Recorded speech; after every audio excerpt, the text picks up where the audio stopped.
In this co-produced video, you will hear from people supported by Outward and staff in Waltham Forest. They will talk about their own experiences and tips that they have for staying safe online, while dating, and in the community.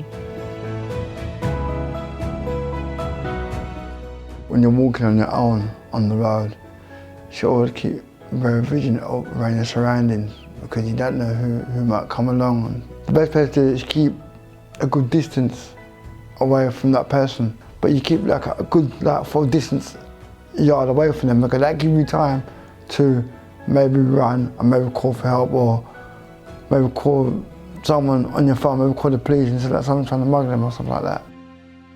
Sometimes I feel vulnerable when I'm going shopping, but I want to go a bit more so that I can get experience to the shopping. So when I was walking, I didn't see anything. It was dark and everything. So I was walking down there, minding my own business, and all of a sudden I didn't see anyone. So I only saw the hoods, but I didn't see anyone. I didn't see anybody's face. I saw, and that's it. He took my bag and then he ran. And I thought to myself that if someone was on the road at that time, I would have said that somebody took my bag and they would have called someone, but there wasn't no one. Previously I was mugged, so now I feel even more vulnerable in public. It took me ages to get over being mugged. I would say phone the police right away. I ignored it and I shouldn't have done. I obviously went into a safe place that I didn't think he would follow. It was a very scary and horrible experience for me. I felt a bit scared for the first time I saw the person with a knife because the person was really close to me with that blade. It was like inch there to my belly. I'm very frightened in public because I was in good maze before. I feel that people are going to take the mick out of me and they're going to laugh. I go out during the day but not at night. To me, being frightened means not wanting to show my emotions and being scared to go out by myself. I feel frightened that I'm going to be robbed in public.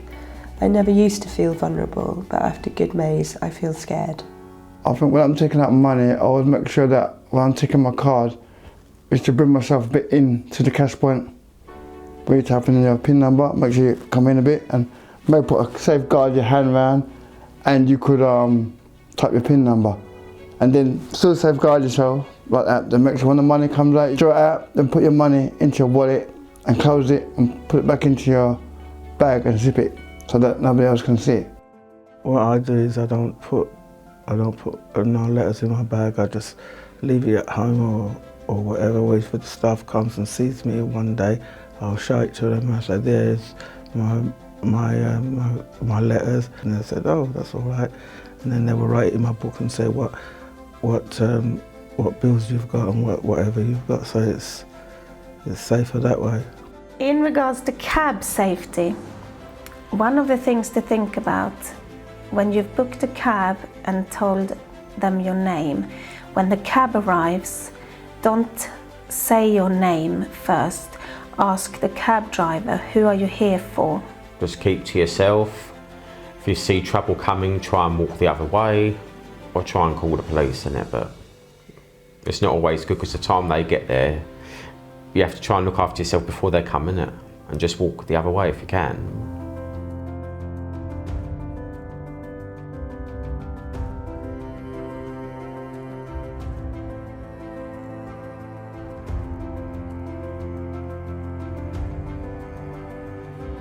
Always get money in the bank.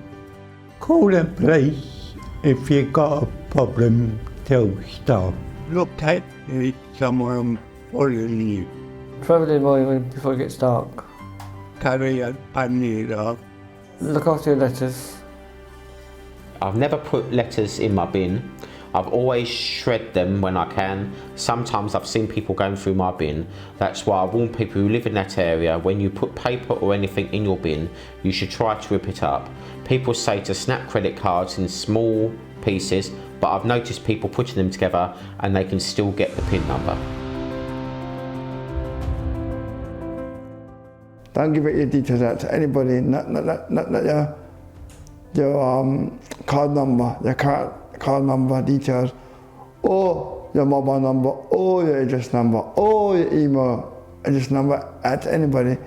But the safest thing to do, if someone's stolen your card, first thing you've got to do is actually phone up your bank, actually make a cancel it straight away, so nobody can't get no access to use it at all. This is the first time I actually had a Facebook account, and I didn't know enough about it because my sister set me up with on it, and I put all my details, my address, my phone number, postcode, everything, and my bank statements, everything on there, and then suddenly my sister saw it straight away and saying, please take all that off, and I didn't know how to take it off, so she came round, took everything off, because and she said there's a lot of people who get your details and things like that, and your bank statements and all that.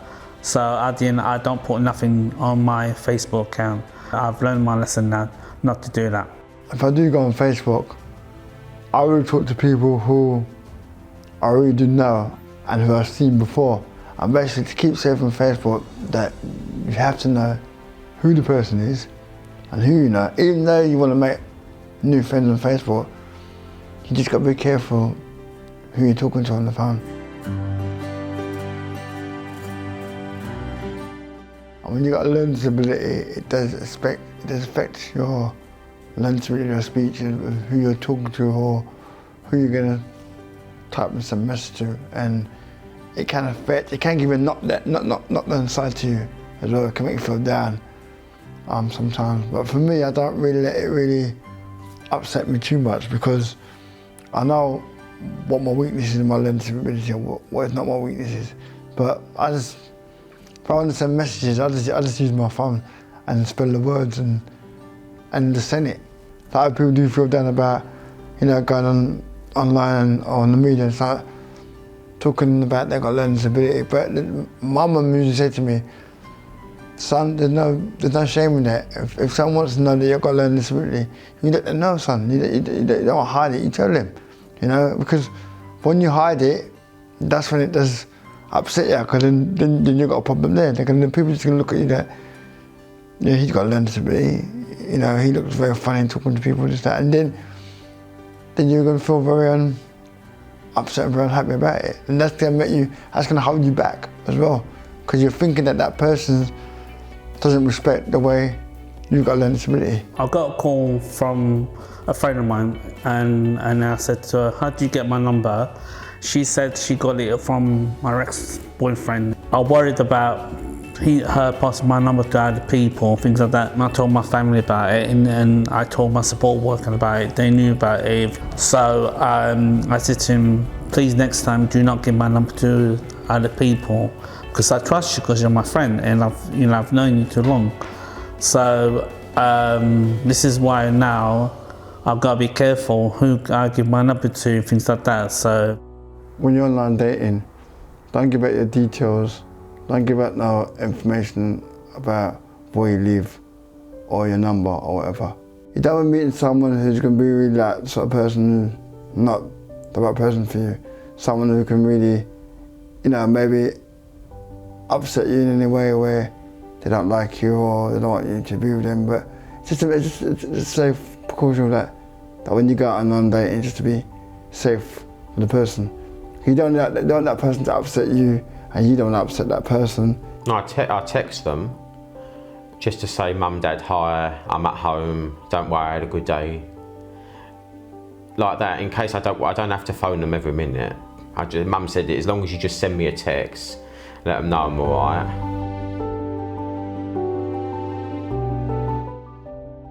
No picture. Duplicate profile, pretending to be friends and family. Misspellings in messages. A lot of urgency in messages. Look at their profile. If you don't know them, don't accept their request. Once you ask someone, I can see everything on their profile.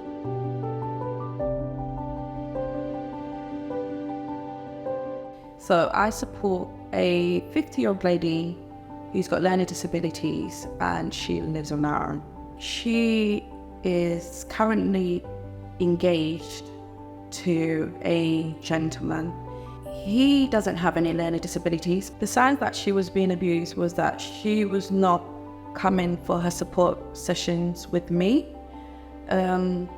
She was not answering her phone, and when she would keep making excuses that she's going to appointments for him.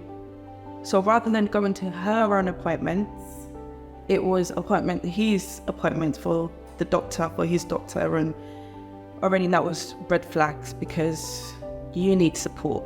It's not him that needs support, and you shouldn't cancel with support. She has the capacity to make decisions for herself. So he was controlling her finances. He was controlling our phone sessions together. He was controlling she was not allowing her to see me, our support sessions. He was also controlling her when they went out shopping. He will force her to steal things. Firstly, I informed my manager. I informed the social worker. I informed the police so that she knows that if he was to come back, she will call the police straight away. I informed her psychologist. I informed the domestic violence charity. Their name is Reach. I informed my colleague as well so that he can be aware of what was going on. So what measures did you do to keep her safe? We supported her to change her locks. We supported her to block him on her phone. So what's the situation at the moment? She is in a happier place. She's doing voluntary work, which she always wanted to do. She's happier. She's a happier person. She's in control of her finances, she's in control of her phone. She goes out a lot now to places that she always wanted to go to. We're planning for her to go to Birmingham, so she wants to just go on holiday to Birmingham. That's where she always wanted to go. So we've got a motel ready for her and she's excited. The advice that I would give is do not ignore the red flags. Speak to your colleagues, speak to your manager, get advice. Do the follow-up. If the person that you're supporting is not responding to you, turn up at their house and make sure that they're okay. Build that trust, because trust is important in our day-to-day job. So as long as you've got that trust, they'll be able to open up to you. And if you feel like they cannot open up to you, just, as I said, speak to your colleague.